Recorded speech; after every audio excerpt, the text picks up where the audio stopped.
സ്വർഗത്തിൽ നിന്നും ഭൂവിലിറങ്ങിയ സ്വർഗീയ ഭോജ്യമേ, നിത്യമാം ജീവൻ ഞങ്ങൾക്കു നൽകും ജീവൻ്റെ ആഹാരമേ, ജീവൻ്റെ ആഹാരമേ.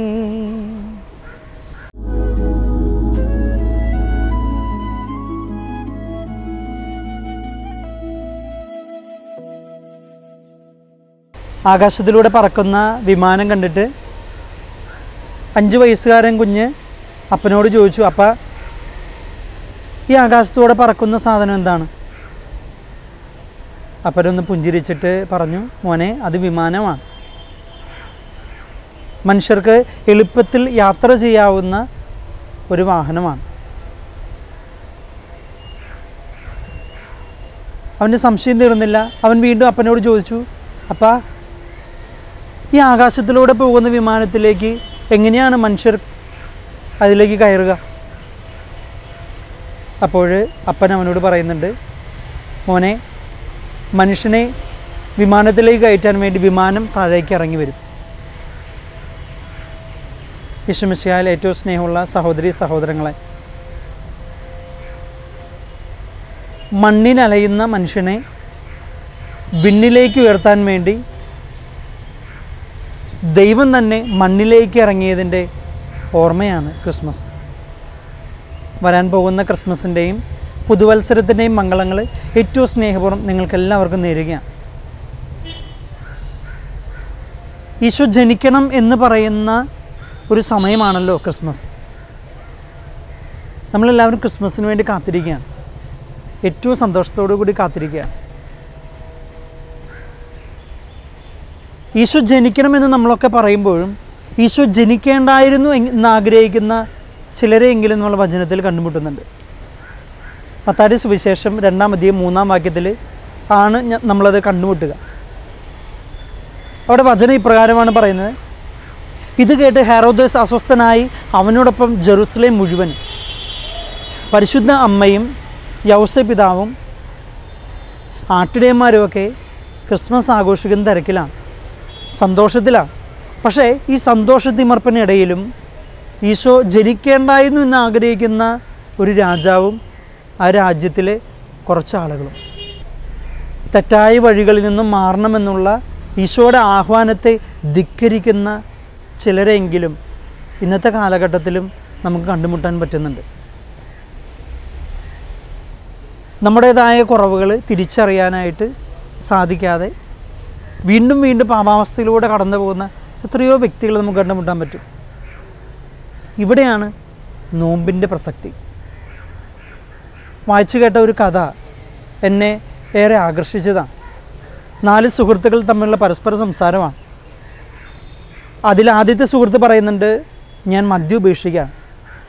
രണ്ടാമത്തെ സുഹൃത്ത് പറയുന്നുണ്ട്, ഞാൻ പുകവലി ഉപേക്ഷിക്കുകയാണ്. മൂന്നാമത്തവൻ പറയുന്നുണ്ട്, ഞാൻ മത്സ്യമാംസാദികൾ ഉപേക്ഷിക്കുകയാണ്. ഇവർ 3 പേരും നാലാമത്തവനോട് ചോദിക്കുന്നുണ്ട്, നീ എന്താണ് ഉപേക്ഷിക്കുക? അവൻ പറയുന്നുണ്ട്, നിങ്ങളുമായിട്ടുള്ള സൗഹൃദം ഞാൻ ഉപേക്ഷിക്കുകയാണ്. പ്രിയപ്പെട്ടവരെ, അറിഞ്ഞുകൊണ്ട് എന്തെങ്കിലിനോടും വേണ്ട എന്ന് പറയാൻ, നോ എന്ന് പറയാൻ പറ്റുമ്പോഴാണ് നോമ്പിന് ഒരർത്ഥം ഉണ്ടാകുന്നത്. പലപ്പോഴും നമ്മുടെ ഇടയിലെ ഒരു തെറ്റായ ധാരണ എന്ന് പറയുന്നത് ഇറച്ചി മീനും ഉപേക്ഷിച്ച് കഴിഞ്ഞാൽ നോമ്പായി എന്നുള്ളതാണ്. നമുക്കിഷ്ടമുള്ള ചില കാര്യങ്ങളോടെങ്കിലും നമ്മുടെ ശരീരത്തിന് മനസ്സിന് ആഹ്ലാദം നൽകുന്ന എന്തിനോടെങ്കിലും വേണ്ട എന്ന് പറയുന്നതാണ് നോമ്പിൻ്റെ ചൈതന്യം. അതുപോലെ തന്നെ വളരെ പ്രധാനപ്പെട്ടാണ് ചില കാര്യങ്ങൾ നമ്മൾ ചെയ്യുന്നതും. അതുകൊണ്ടാണ് ഈ നോമ്പവസരത്തിൽ ദാനധർമ്മങ്ങൾക്ക് പ്രത്യേകതയുള്ളത്. ഈ നോമ്പവസരത്തിൽ വായനയ്ക്ക് പ്രത്യേകതയുള്ളത്. വചനത്തിലൂടെ നമ്മുടെ ജീവിതത്തിലേക്ക് അഭിഷേകം കടന്നു വരും. പ്രിയപ്പെട്ടവരെ, എൻ്റെ ജീവിതത്തിലുണ്ടായൊരു അനുഭവം നിങ്ങളുമായിട്ട് ഞാൻ പങ്കുവയ്ക്കാം. +2 കഴിഞ്ഞാണ് ഞാൻ സെമിനാരിൽ ചേരുന്നത്. മൈനസ് സെമിനാരി, തൃക്കാക്കര മൈനസ് സെമിനാരിലായിരുന്നു പഠിച്ചത്. അവിടെ പഠിച്ചപ്പോൾ എനിക്ക് പഠിച്ച് മുന്നോട്ട് പോകാനായിട്ട് ഒരുപാട് വിഷമമുണ്ടായി. കാരണം ഞാൻ പഠനത്തിൽ വളരെ പുറകോട്ടാണ്. പിന്നീട് മേജർ സെമിനാരിലേക്ക് പഠിക്കാൻ വേണ്ടി തൃശ്ശൂർ സെമിനാരിൽ പോയി. തൃശ്ശൂർ സെമിനാരിൽ പഠിച്ചു. 1-2 വർഷം കഴിഞ്ഞപ്പോഴേക്കും എനിക്ക് വല്ലാത്തൊരു ബുദ്ധിമുട്ടാണ്. പഠിച്ച് മുന്നോട്ട് പോകാൻ പറ്റുമോ എന്നുള്ള ഒരു ചിന്തയും ആകുലതയൊക്കെ എൻ്റെ മനസ്സിൽ വന്നു. എൻ്റെ കൂട്ടുകാരൊക്കെ പഠിച്ച് മുന്നേറുമ്പോൾ ഞാനിങ്ങനെ പഠിക്കാതെ തോറ്റ് പോകുന്നൊരവസ്ഥ എൻ്റെ ജീവിതത്തിലുണ്ടാകുകയാണ്. എല്ലാ ദിവസവും വൈകുന്നേരമാകുമ്പോൾ തലയണ മുഖത്ത് വെച്ച് ഞാൻ കരയായിരുന്നു. എൻ്റെ തലയണ നനഞ്ഞു കുതിർന്ന അവസരങ്ങളുണ്ടായിട്ടുണ്ട്. ഒരുപാട് വേദന തോന്നിയപ്പോൾ ഞാൻ എൻ്റെ സ്പിരിച്വൽ ഫാദറിൻ്റെ അടുത്ത് പോയി പറഞ്ഞു, അച്ഛാ, എനിക്ക് ഈ പരിപാടി ചെയ്യാൻ പറ്റുമോ എന്നറിയില്ല. ഈ ഒരു സെമിനാരി കാലഘട്ടത്തിലൂടെ മുന്നോട്ട് പോയി അച്ഛനാകാൻ പറ്റുമോ എന്ന് സംശയമുണ്ട്. അതുകൊണ്ട് അച്ഛൻ എന്നെ സഹായിക്കണം. അച്ഛൻ പറഞ്ഞു, മോനെ സാരമില്ല, ഇതൊരു തോന്നൽ മാത്രമാണ്. ഇന്നൊരു കാര്യം ചെയ്താൽ മതി, എല്ലാ ദിവസവും വചനം വായിച്ചിട്ട് പഠിക്കാനിരിക്കും, നിനക്ക് കൃപ ലഭിക്കും, അഭിഷേകം ലഭിക്കും. ഞാൻ എൻ്റെ വീട്ടിലേക്ക് വിളിച്ചു പറഞ്ഞു, അപ്പച്ച, അമ്മച്ചി, ബഹുമാനപ്പെട്ട എൻ്റെ സ്പിരിച്വൽ ഫാദർ ജോസ് തച്ചിലച്ചൻ ഇപ്രകാരമാണ് പറഞ്ഞിരിക്കുന്നത്. എനിക്കൊരു ബൈബിൾ തന്നിട്ടുണ്ട്, അത് വായിച്ചിട്ട് പഠിക്കാൻ പറഞ്ഞിട്ടുണ്ട്. അന്ന് മുതൽ എൻ്റെ അപ്പച്ചനും അമ്മച്ചിയും എനിക്ക് വേണ്ടിയിട്ട് ശക്തമായി പ്രാർത്ഥിക്കാൻ തുടങ്ങി. എല്ലാ ദിവസവും വൈകുന്നേരം അവർ വചനം വായിച്ചിട്ട് കിടക്കുക പതിവായി മാറി. അവരുടെ പ്രാർത്ഥനയുടെ ശക്തി എനിക്ക് ലഭിച്ചു. അവർ വചനം വായിക്കുന്നതിൻ്റെ കൃപ എനിക്ക് ലഭിച്ചു. ഞാനും വചനം വായിച്ച് പഠിക്കാൻ തുടങ്ങി. പതുക്കെ പതുക്കെ പഠനത്തിൽ എനിക്ക് മുന്നോട്ട് പോകാനായിട്ട് പറ്റി. നന്നായിട്ട് പഠിച്ച് സെമിനാരിയിൽ പഠിച്ച് മുന്നോട്ട് പോയി ഞാൻ അച്ഛനായി. പ്രിയപ്പെട്ടവർ, ഈ ഒരു അനുഭവം നിങ്ങളുമായിട്ട് പങ്കുവച്ചത് വചനത്തിൻ്റെ അഭിഷേകം നമ്മുടെ ജീവിതത്തിലുണ്ട് എന്നറിയാൻ വേണ്ടിയിട്ടാണ്. അതോടൊപ്പം തന്നെ മറ്റൊരു അൽമായൻ്റെ ഒരു അനുഭവം കൂടെ നിങ്ങളുമായിട്ട് പങ്കുവയ്ക്കുകയാണ്. നമുക്കറിയാം, ഷാലോം TV ഇന്ന് ഇപ്രകാരമുള്ള നിലയിലേക്ക് എത്തിയത് ശ്രീ ബെന്നി പുന്നത്തറയുടെ അധ്വാനമാണ്. അദ്ദേഹം ആ TV തുടങ്ങുന്ന സമയത്ത് ഒരു പത്രപ്രവർത്തക അദ്ദേഹത്തോട് ചോദിച്ചു, ഇതിന് ഒരുപാട് പണച്ചെലവുണ്ട്, ഇതെങ്ങനെ ഈ TV മുന്നോട്ട് പോകും? അപ്പോൾ ഈ അൽമായൻ പറഞ്ഞ വാക്കുകൾ ഏറെ ശ്രദ്ധ ആകർഷിക്കുന്നതാണ്. അദ്ദേഹം പറയുകയാണ്, ഒന്നിനും പറ്റില്ലെങ്കിൽ മലയാളം വായിക്കാൻ അറിയാവുന്ന 2 പേരെ വിളിച്ചു വരുത്തി രാവിലെ മുതൽ വൈകുന്നേരം വരെ വചനം വായിച്ചുകൊണ്ടിരിക്കും. ഏതൊക്കെ കുടുംബങ്ങളിലാണോ TV തുറന്നു വയ്ക്കുക, അവിടെയൊക്കെ വചനം ചെന്നിടിച്ച് അവിടെയൊക്കെ വിശുദ്ധീകരിക്കപ്പെടും. പ്രിയപ്പെട്ടവരെ, നമ്മുടെ ജീവിതത്തിൻ്റെ കുറവുകൾ നീക്കുന്നത് വചനത്തിൻ്റെ ശക്തി കൊണ്ടാണ്. വചനത്തിനെ ആഴപ്പെടാനായിട്ട് വചനം വായിക്കാനും ധ്യാനിക്കാനും നമ്മെക്കൊണ്ട് സാധിക്കണം. അങ്ങനെ നമ്മുടെ കുറവുകളുമായിട്ട് നമ്മൾ നിരന്തരം യുദ്ധം ചെയ്യുന്നില്ലെങ്കിൽ നമ്മൾ ഹെറോദേസ് പക്ഷക്കാരാണ്. നമുക്കറിയാം, ഉണർവിൻ്റെ വരം ലഭിക്കേണ്ട ക്രിസ്മസിൽ മദ്യപിച്ച് ലക്ക് കെട്ട് വീട്ടിൽ കിടന്നുറങ്ങി ജീവിതം നശിപ്പിക്കുന്ന, അല്ലെങ്കിൽ ക്രിസ്മസ് ആഘോഷങ്ങൾ നശിപ്പിക്കുന്ന എത്രയോ ചേട്ടന്മാരുണ്ട്. അവരൊക്കെ ഹെറോദേസ് പക്ഷക്കാരല്ലേ? കുടുംബത്തിൻ്റെ അടിസ്ഥാനമായിട്ടുള്ള കുടുംബ പ്രാർത്ഥന ഒഴിവാക്കുകയും ആ കുടുംബ പ്രാർത്ഥന ഒഴിവാക്കിക്കൊണ്ട് നവയുഗ മാധ്യമങ്ങൾക്ക് മുമ്പിൽ കണ്ണു തുറന്നിരുന്ന് കുടുംബത്തിൻ്റെ ഐശ്വര്യം കെടുത്തുന്ന അമ്മമാർ ഹെറോദേസ് പക്ഷക്കാരല്ലേ? ഞായറാഴ്ച പോലും പള്ളിയിൽ പോക്ക് ഒഴിവാക്കുകയും ഇനി പോയാൽ തന്നെ നേരത്തെ തീരുന്ന കുർബാനകൾ തേടി പോവുകയും അവിടെ തന്നെ താമസിച്ചെത്തി അവിടെ നിന്ന് തന്നെ നേരത്തെ പോരുകയും ചെയ്യുന്ന വിശ്വാസി ഹെറോദേസ് പക്ഷക്കാരല്ലേ? വിശ്വാസി എന്നറിയപ്പെടുകയും അതിന് പിന്നിൽ മോശമായ പ്രവർത്തനങ്ങളും അനാശാസ്യ പ്രവർത്തനങ്ങളൊക്കെ ചെയ്യുന്നവരൊക്കെ ഹെറോദേസ് പക്ഷക്കാരല്ലേ? അതുകൊണ്ട് നമ്മൾ ചിന്തിക്കേണ്ടത്, ഞാൻ ഈ വർഷം ക്രിസ്മസ് ആഘോഷിക്കുമ്പോൾ, നോമ്പെടുക്കുമ്പോൾ ഞാൻ ആരുടെ ഒപ്പമാണ് ക്രിസ്മസ് ആഘോഷിക്കുക? യൗസപിതാവിൻ്റെയും പരിശുദ്ധ അമ്മയുടെയും കൂടെയാണോ, അതോ ഹെറോദേസ് പക്ഷക്കാരുടെ ഒപ്പമാണോ? രണ്ടാമതായിട്ട് നമ്മൾ ചിന്തിക്കുക, വചനത്തിൽ ഒരു ചെറിയ പട്ടണത്തെക്കുറിച്ച് പറയുന്നുണ്ട്. വചനം ചാർത്തി കൊടുക്കുന്ന പദം ബെത്ലഹേം എന്നാണ്. യൂദാ ഗോത്രത്തിലെ ഏറ്റവും ചെറിയൊരു പട്ടണമാണ്. മറ്റുള്ള നഗരങ്ങളെ പ്രതീക്ഷിച്ച് മറ്റുള്ള നഗരങ്ങളെ ബന്ധിപ്പിച്ചുകൊണ്ട് വളരെ ചെറിയൊരു പട്ടണം.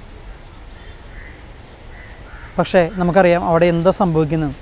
ഈശോയുടെ ജനനത്തോടു കൂടി ആ ചെറിയ പട്ടണം അത് പ്രസിദ്ധി ആർജിക്കുകയാണ്.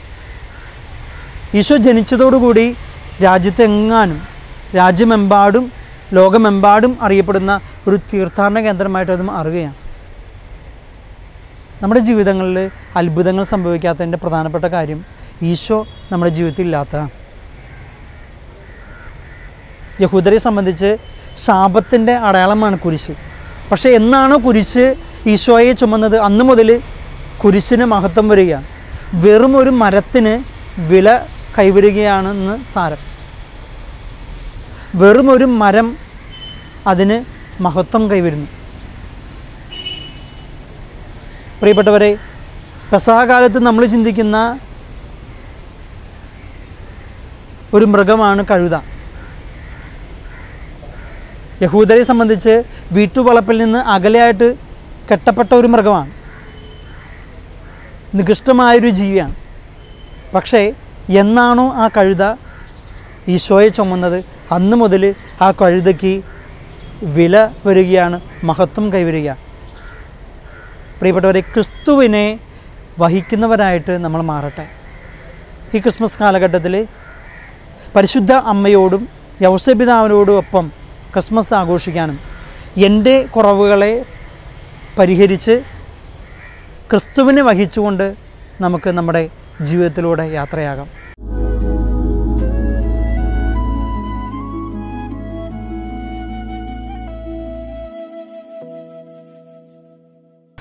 സെഹിയോൻ ധ്യാനകേന്ദ്രത്തിൽ പട്ടായലച്ചൻ്റെ ധ്യാനത്തിൽ പങ്കുചേരുമ്പോഴുണ്ടായ ഒരു അനുഭവമാണ്.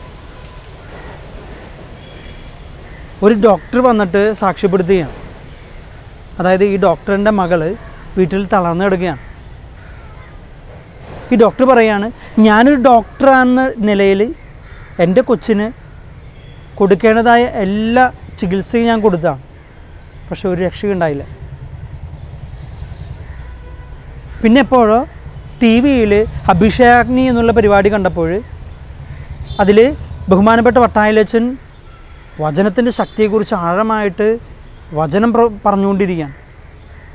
അന്നേരം വചനം പറഞ്ഞുകൊണ്ടിരിക്കുമ്പം ആ വചനത്തിൻ്റെ ശക്തി ജനാലയിലൂടെ ഇടയിലൂടെ കയറി ചെന്ന് ആ കുഞ്ഞിനെ സ്പർശിച്ചു. ആ കുഞ്ഞ് എഴുന്നേറ്റ് വന്നു. എന്നിട്ട് ഈ കുഞ്ഞും അമ്മയായിട്ടുള്ള ഈ ഡോക്ടറും കൂടി അവിടെ വന്ന് സാക്ഷ്യപ്പെടുത്തുകയാണ്. പ്രിയപ്പെട്ടവരെ, വചനം തൊടുമ്പോൾ അവിടെ കൃപയുണ്ടാകുന്നുണ്ട്, അഭിഷേകം ഉണ്ടാകുന്നുണ്ട്, അവിടെ രോഗസൗഖ്യം ഉണ്ടാകുന്നുണ്ട് എന്ന് നമ്മൾ തിരിച്ചറിയണം. ഇതോടൊപ്പം ചേർത്ത് വയ്ക്കാവുന്നൊരു കാര്യമാണ്, നമ്മൾ വചനം വായിച്ചു, വചനം കേട്ടു, ഇനി വചനമനുസരിച്ച് ജീവിക്കുന്നവരായി കൂടെ നമ്മൾ മാറണം. അപ്പോഴാണ് നമ്മുടെ ജീവിതത്തിൽ അർത്ഥം ഉണ്ടാകുന്നത്, യഥാർത്ഥ ക്രൈസ്തവരായിട്ട് നമ്മൾ മാറുക. ഒരു കൊച്ചനുഭവം കൂടി പറയുകയാണ്. ഞങ്ങളുടെ ഇടവകപ്പള്ളിയിൽ എല്ലാ ദിവസവും കുർബാനയ്ക്ക് വരുന്ന ഒരു ചേട്ടനുണ്ട്. വളരെ സാധുവായ മനുഷ്യനാണ്, ഭക്തിയുള്ള ഒരു വ്യക്തിയാണ്. അദ്ദേഹം ലക്ഷങ്ങൾ പൈസ വാങ്ങുന്ന ഒരു ഗവൺമെൻറ് ഉദ്യോഗസ്ഥനാണ്. അദ്ദേഹം ഒരു ദിവസം പറയാണ്, അച്ചോ, എൻ്റെ മേശപ്പുറത്ത് ഒരുപാട് ആളുകൾ കടന്നു വരുന്നുണ്ട്, എൻ്റെ മുറിയിലൂടെ ഒരുപാട് ആളുകൾ കടന്നു പോകുന്നുണ്ട്, എൻ്റെ മേശപ്പുറത്ത് ഒരുപാട് പണം വരാനുള്ള വഴികളുണ്ട്, പക്ഷേ എനിക്ക് ചെയ്യാൻ പറ്റില്ല. എനിക്ക് 10 പൈസ കൈക്കൂലി മേടിക്കാൻ പറ്റത്തില്ല. കാരണം ഞാൻ എല്ലാ ദിവസവും പള്ളിയിൽ വരുന്നവരാണ്. ഞാൻ എല്ലാ ദിവസവും അച്ഛൻ്റെ സുവിശേഷ പ്രസംഗം കേൾക്കുന്ന ഒരു വ്യക്തിയാണ്.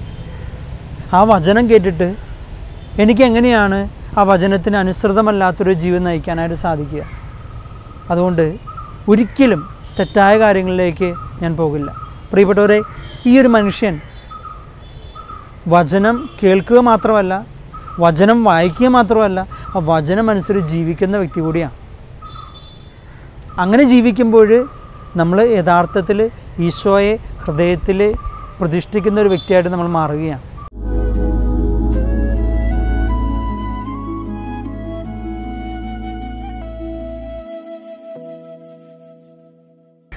ദൈവം നമ്മെ സമൃദ്ധമായിട്ട് അനുഗ്രഹിക്കട്ടെ.